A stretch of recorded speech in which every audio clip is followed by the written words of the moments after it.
Lost in all the free agency signings is what the Sacramento Kings have done. They said, hey, let's go out and sign us an MVP. And not just some washed up former MVP, they just signed the current MVP of the Euroleague. That's basically the best basketball league in the world outside of the NBA. Light the beam! Euroleague MVP Sasha Vezenkov is exactly what the Sacramento Kings needed this offseason.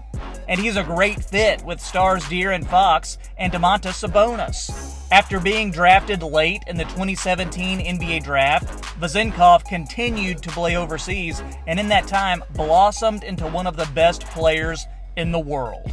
That culminated in the 27-year-old leading his team to the EuroLeague championship game and being named the 2022-2023 EuroLeague MVP.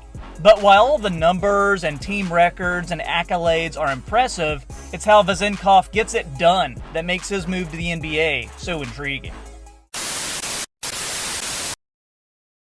How's it going today, guys? My name is Troy, and this is the Half Court Report YouTube channel. Real quick, before we get into it, be sure you like this video and subscribe if you're new. You can always count on me for some of the best basketball content that you're going to find on YouTube. Vezenkov is a highly decorated 6'9", 225-pound forward who will fit perfectly in Sacramento's free-flowing motion offense. His most NBA-ready skill is his shooting. He shoots 40% for his career and was slightly above average this past season. And part of what allowed De'Aaron Fox and Domantas Sabonis to have that success they did last year was the ideal spacing surrounding them in the form of players like Kevin Huerter, Keegan Murray, Harrison Barnes, and Malik Monk. Add Vezenkov to the list now. He is not just a good shooter, but a great one. He's got a lightning-quick release, range that extends a few feet beyond the three-point line, intelligence when relocating to open areas, and unwavering confidence to let it fly. Dude just heaves it up there sometimes, and I don't even know how he sees the basket, and it still goes in. This guy is everything you want from a modern NBA stretch big. Vezenkov is also a good mid-range shooter as well, primarily in catch and shoot or operating quickly out of the mid-post, particularly on undersized guards.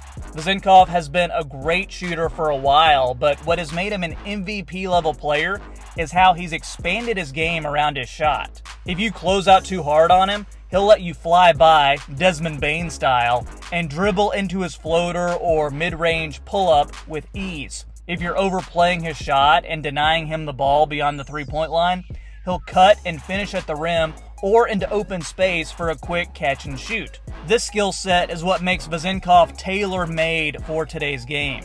And his ability to score in bunches without needing the ball in his hands makes him a beautiful connective piece to put with Fox and Sabonis. Vezenkov's offensive arsenal could go beyond his shooting and cutting. He could be used as a threat in pick and pop, dribble handoff, and pick and roll, particularly in the short roll.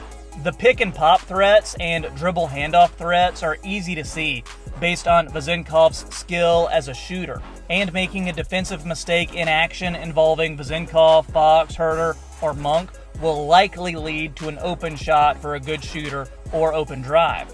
His potential as a short roll threat is pretty intriguing too. Vezenkov didn't exactly showcase a ton of short roll play last season or in prior seasons, but he has shown a clear ability to consistently make the right reads and passes to set up teammates for good shots. We've also seen that Vezenkov has a good floater and mid-range game and is very comfortable passing and relocating quickly to open space. This means that at the very least, Vezenkov possesses the skills to score out of short roll scenarios, and if not taken seriously enough, he will likely make you pay for it. Like a lot of European players, defense is the big question mark for Sasha Vezenkov. He's tall and has decent length and is a good rebounder, but his lateral movement has room for improvement. He's not a very impressive leaper, and his hips are kind of stiff.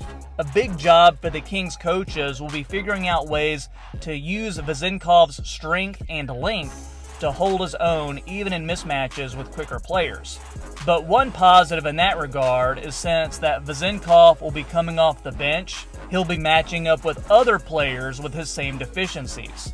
But all in all, Vezenkov is a guy you signed to open up the floor and rain threes.